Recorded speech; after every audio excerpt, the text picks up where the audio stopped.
We interrupt our program to bring you a special broadcast. Boom! Headshot!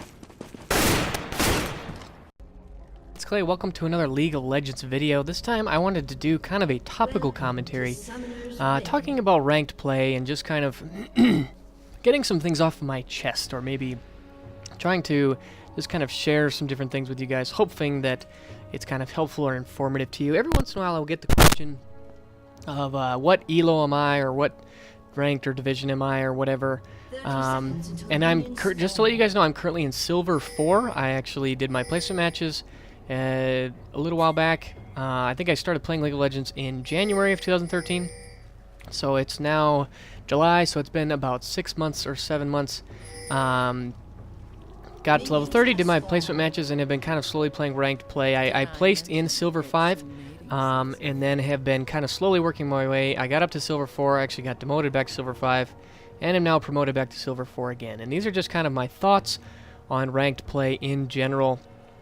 And just kind of, yeah, the biggest things I wanted to cover. So first of all, I think it's important to realize that with ranked play, Callie, I feel like ranked play is, number one, and not a very good or accurate depiction of a player's skill. I think sometimes there's an interesting concept, where people will kind of think like, oh my goodness, you're in Silver 4, you must be trash, or, you're not Platinum. I have no reason to watch your videos. I have no reason to, and I definitely gear a lot of my videos more towards players who don't really understand champions, which are probably going to be a little bit more newer players. I've only been playing the game for 7 months, so in no way am I this like uber experienced pro, and I really don't ever pretend and make myself out to be that. But I think sometimes there's this impression that kind of some of these ideas that I have, or some of the thoughts and videos that I make, are kind of invalid or not worthwhile just because I am rather of lower rank. And first of all, I just don't really think that that's a very accurate understanding of what makes a good player. I don't really think that rank is always a very good impression. If you're in Silver, you're trash, and if you're in Platinum, you're amazing. I don't necessarily think that that's true. Because I think that the ranking system it's an imperfect system. The way that it is designed is imperfect. It gives you an individual ranking in a game that is based on team play. So, you're playing a 5v5 game, you're getting a rank for that is individual.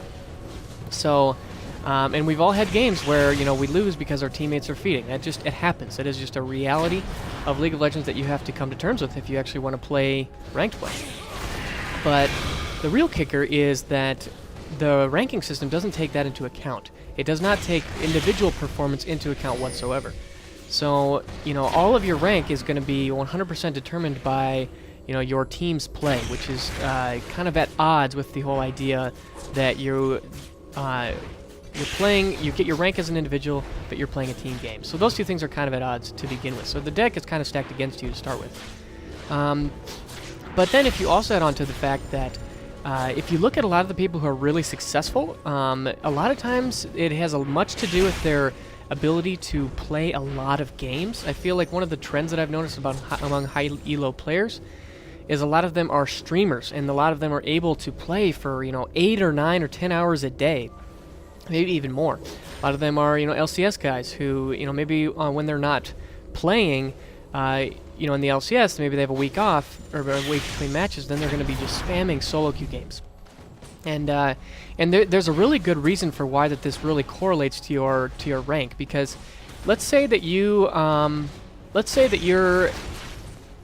skill is would put you somewhere in the gold region. Let's say you're of a gold skilled player, but you get placed in bronze. So in order to make it to advance, you're going to have to win so many of your games in order to rank up. And the basic problem here, though, is that you're going to have outlier games. You're going to have games where your teammates throw and there's just no reason that you could carry. This is often what is referred to as elo hell. But the basic idea is that if you can spam a high number of games, the law of averages will kick in. And the law of averages would mean that you are getting bad teammates at the same percentage that you're playing against bad players. So the feeders, just one, not even inexperienced players, but just people who have a bad game and feed. Statistically speaking, that will happen to you an equal number of times both for you and against you. So if you play a huge number of games, that will even itself out. And there are definitely times when people have stretches of bad luck, where you feel like you're getting more feeders or bad players or bad teammates or trolls or whatever than usual. But just the law of averages is just a reality, and that's going to happen. If you play a high number of games, the statistical chances of you kind of evening out that spectrum is much higher. So people who are able to play a higher number of games are much more likely to not have those types of outlier situations really affect them. Whereas people who aren't able to play a high number of games can be much more highly affected by that. For me, I might be only able to play one ranked game a day, if even at all. Some days I go throughout the week where I can't even play a ranked game. So then, I might be playing, less than 5, maybe 4 or 5 ranked games a week. Maybe I'll have one day on the weekend where I play some more, so maybe I'll get that up to 7. If I'm playing 7 ranked games a week, that's not very much. There are people who might play 7 ranked games in a day. And so just the law of statistics right here is really coming into play, and it's working against me because I really don't have the time or the schedule to really put in a huge amount of time into League of Legends to really climb up the ladder and to really push through that kind of statistical inequality. Also, if you think about it too, I think that the ladder is very much something that can be... I don't know exactly what the right word is, but I think that there are things that you can do and things that can be done to really improve your chances of winning high on the rank, getting higher on the ranked ladder. And one of those things is to really perfect or master a certain champion or certain style. You'll see some guys who like I think a really good example is the guy who does the proxy singed. I don't even know his name, but I know that he plays a lot, like 100% singed 100% of the time. And so the idea with that is that he's always playing singed. He's always playing singed in the top lane. He never plays anything else.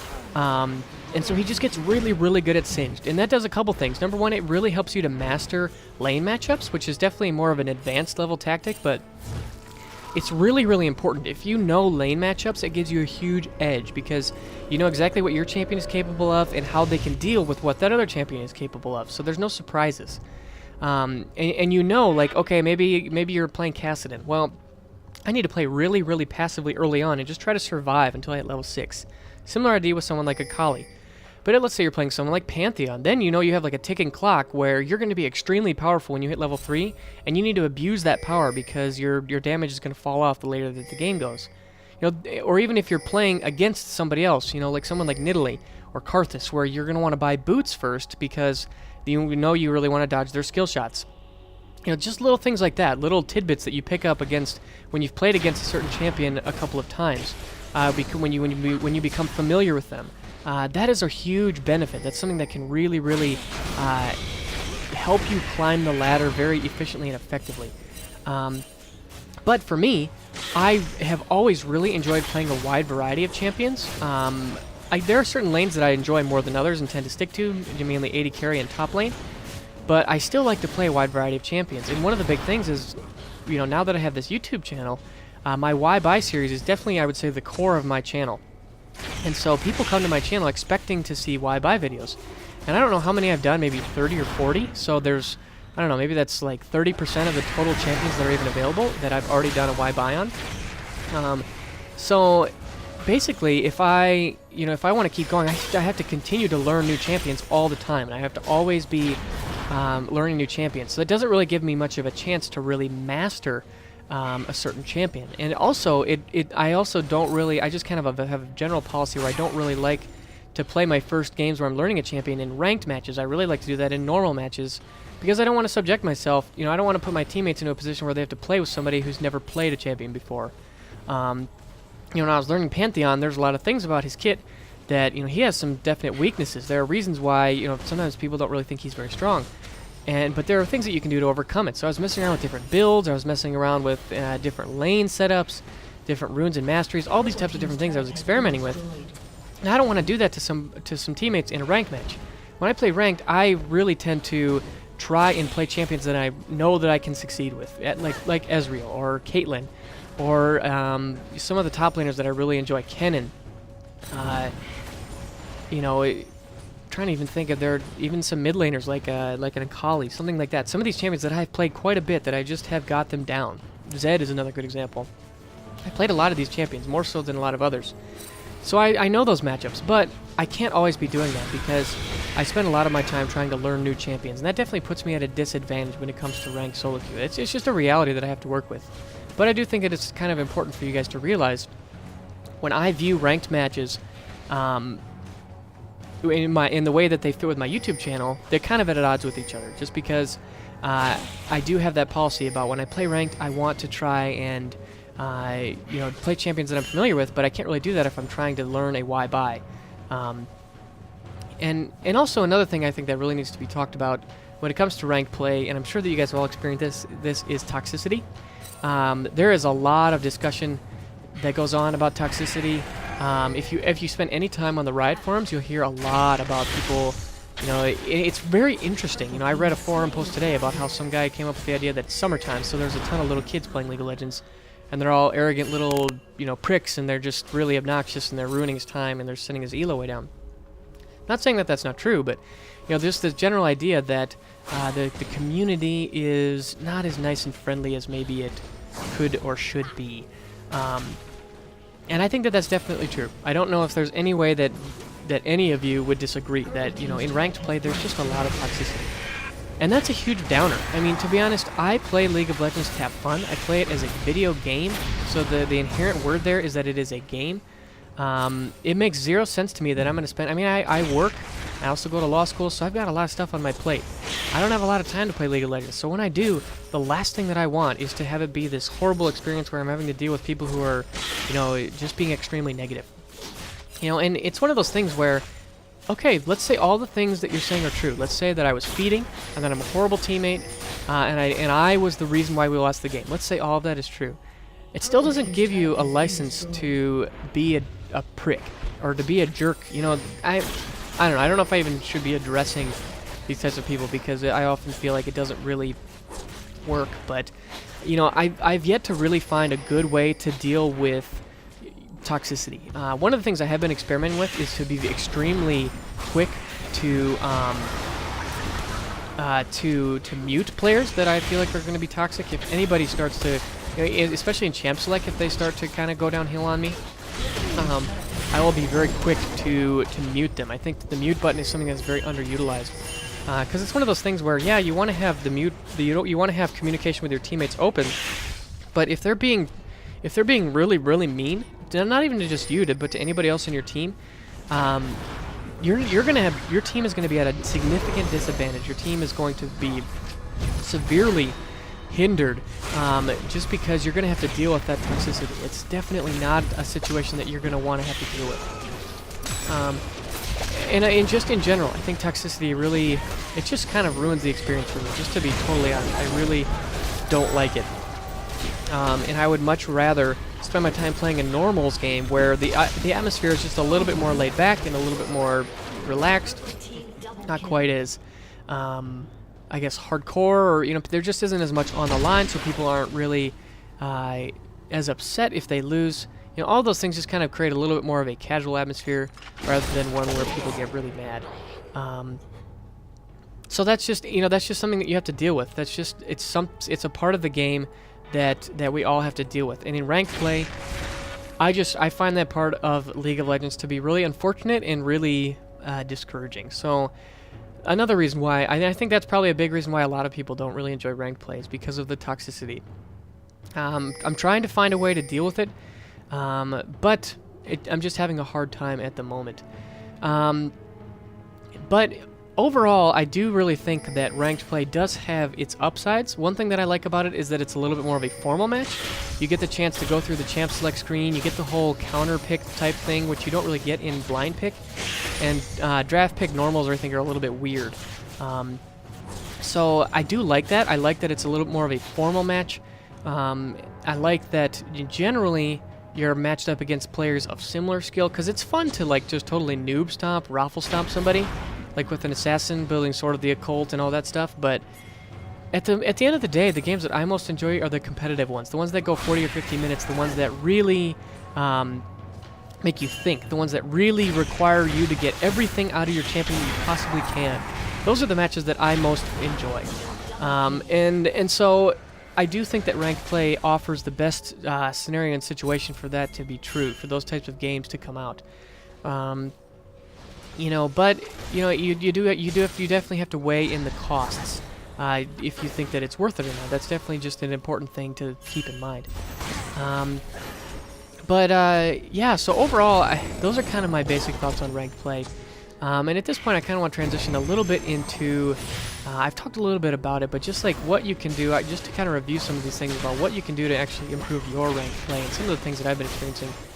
And one is just to learn to find a way to deal with toxicity in a healthy way. Whether that's muting players or whether it's sometimes I try to kind of engage them and just kind of diffuse the situation and just say, hey, you know what, you're probably right. The bottom lane is struggling right now. But if you keep, going on with this attitude, you're just going to get mad, everybody's going to go on tilt, we're going to turn against each other, and it's going to turn ugly. That's not a situation that we want to be in. So to try to kind of diffuse the situation, I think, is something that you can do to try to help it out. Also, the mute button, like I said before. Be quick to mute players if they're being jerks and trolls. Don't be afraid to mute them and to just say, hey, I'm not even going to deal with this anymore. I'm not even going to engage with you anymore, just because this is really ruining my experience. And like I did also say before, really try to play champions that you can really excel with. I think that is definitely the best way to really climb up and play as many games as you can to really kind of get yourself into a position where you really have a strong feel for the game flow and the game modes and different lane matchups and all that kind of good stuff. But overall, I really do think that ranked play has its flaws, and I would really like to see a way for Riot to kind of address these flaws. Because there are some unique things about ranked play in League of Legends, I think, that make it just kind of a unique problem. If you think about, I played StarCraft before this, and they have a very developed rank system that has been kind of tried and true, proven to be effective. But I would say that game is inherently different just from the simple fact that it's generally a 1v1. They have team play, but the team play is a much more of a minute aspect than the individual play. The team play just is not as popular as the individual, so the 1v1 ladder is much easier to kind of have a good experience in because it's all up to you. So in that situation, you're more dealing with, cheesy strategies or different things that people will use against you. But in the end, you're the ultimate control over if you want to climb, it's because you are winning games. And if you're going to fall, it's because you're losing games. You can talk all you want about the balance between the different races.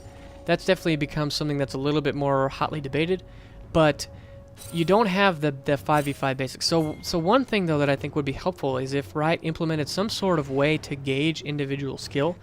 And I think that this is definitely a very, even while I say it, this is extremely difficult concept to even kind of start on, because, it's just like, how do you even approach this subject? How do you even start to wrap your mind around how you would balance a 5v5 game based on individual skill? How do you reward players based on their individual skill?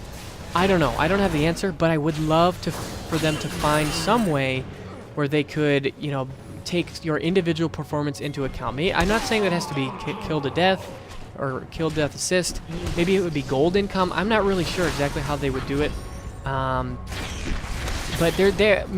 sure that they could find a way, and they could find ways to, let's say you're getting kills. That's going to be worth, so many. Maybe there's a ranking or a point system where you get individual points for all the different components. Every time you get a kill, you get something towards your elo. Every time you get an assist, you get something. Or every time you take a tower or inhibitor, you get something. And then ultimately, a win would be, obviously the most valuable thing, but it's still an individual component just like the rest. I think that would be kind of a cool way to do it. And I don't have an answer, but it's one of those things where I feel like a lot of times people are very quick to say, hey, this is a problem that I see, but people are also very slow to think, hey, what is the solution? What is something that we can do to really try and kind of improve this. And in my idea is to find a way to have individual rank and skill and achievement be a more impactful part of your elo. So like I was saying, instead of just saying, okay, you won, you get this many elo points, and you lost, so you lose this many elo points, make it a little bit more dynamic. Every time you get a minion kill, or maybe you don't have to go that low, maybe it would just be limited to kill, death, assist, and then objectives, Baron, towers, dragon, inhibitors, and then ultimately the Nexus. I think that would be a pretty cool way to do it. So maybe you get like a quarter of a point for every kill, or maybe you get, one full point for every inhibitor you take. So that even if you are playing an individual game and you have a great individual game, that's not going to hit you quite as hard as if you, in the current system, where basically you don't get anything if you lose, and you go down no matter how well you do individually. Personally, I think that would be definitely a good thing for them to consider, and I would really like for them to try and do that. Also, I wish that there was a more... I don't really know exactly how to say this, but I think part of the reason why it's difficult is because, in part, League of Legends is such a massive game. I mean, it's just huge. There's so many people who play League of Legends that I think that's probably one of the reasons why ELO is so difficult to officially determine, is because there's so many people playing that the numbers just get so diluted, so it becomes very slow to rank up. That's one of the frustrations that I have with it, is that I've been playing all these games and I've been winning and losing, and generally I'm winning. I have a 55 or 53% win rate, something like that. But it just takes a lot of time. So like I was saying before, that one of the ways to really benefit yourself is to play a lot of games, to just spam games. Well, if you're not in a position to do that, I wish there was a way to kind of rank up a little bit more efficiently. Perhaps they could do something where, you're more rewarded for kind of efficiency of wins, but rather than just purely spamming games.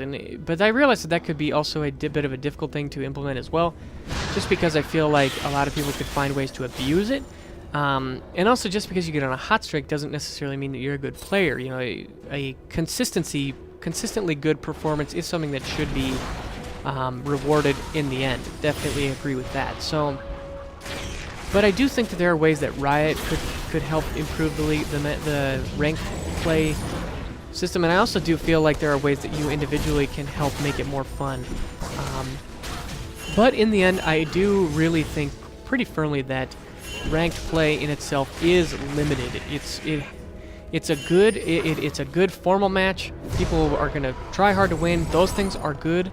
Those are good situations to be in. But it definitely also has its limitations, and I think that understanding those limitations and coming to terms with them are very important. Just in general, if you don't place quite so much importance on winning and just thinking like, okay, I'm in Silver 4, so I want to make it. My goal is to make it to Silver 3 by the end of the month. Heck, maybe that is a good goal. Maybe goal setting is good, but I also feel like if you're always, I guess I'm kind of losing the words here, but if you're always trying to metric your success and your failure as a player based on your elo, I think that is a failed way to do it. I don't think that you're going to have a lot of fun with it, and I think just in general there's a lot better ways that you could do it. So I think that it's much better to focus on, I'm just trying to improve as a player. I'm trying to get better as a top laner. I think that is a much better way to go about it, and just to try to be a student of the game and to try and learn the game rather than try to just have the success of getting tons of elo and really climbing the ladders.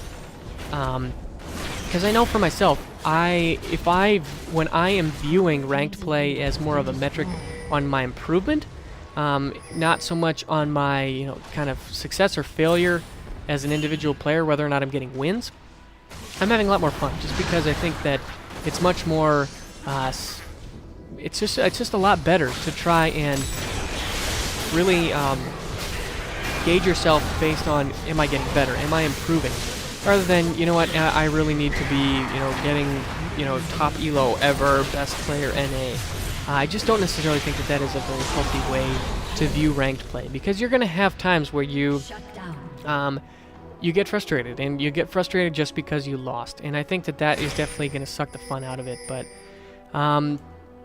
overall, though, I still do think that ranked play has its upsides. And as this game kind of comes to a bit of a close, I'm speaking it up here as I'm getting towards the end of it, I just hope that I answered some of the questions. I'm in Silver 4, but I really don't put a ton of stock into ranked play. Whether or not you're whatever elo you're at, I'm happy to play with you. I just enjoy playing League of Legends. I think it's a fun game, and I just like improving more than anything. That's what I enjoy, improving. I enjoy the formal matches, but at the same time, I realize that, you know, League of Legends, it's just a game, and you want to have fun with it. And I think that if you're not having fun, then you're doing something wrong. So, yep, as this game kind of comes to a bit of a close, I just want to double check the timer. It looks like there's about 30 seconds left. Oh, I should have really... I want to watch this fight. This was a pretty fun game, actually. I really enjoyed playing Elise. She is very strong right now.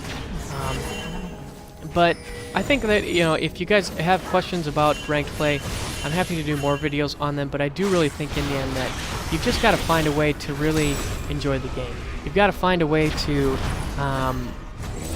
you know, you don't want to be raging all the time. That nobody likes to be raging. You've got to find a way to make it fun. So that's about it. We're closing in on the Nexus here. Pretty solid game, 8-4 and 9. And if you especially look at the way that I was able to dominate my lane opponent, Swain had 76 CS with 1, 5, and 7. Even just doing that, I think that is really something that can help make the game much more fun. You know, I'm gauging my success versus my lane opponent rather than whether or not we win the game. And obviously we are going to win this game as we're about to take on this left turret.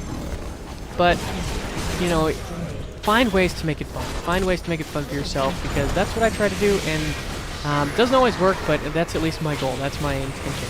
So I hope you guys enjoyed this commentary. Let me know if you have any thoughts or questions about ranked play, kind of your attitude or take on it. I would be very curious to hear as well. But I hope you guys enjoyed this, and I'll see you soon.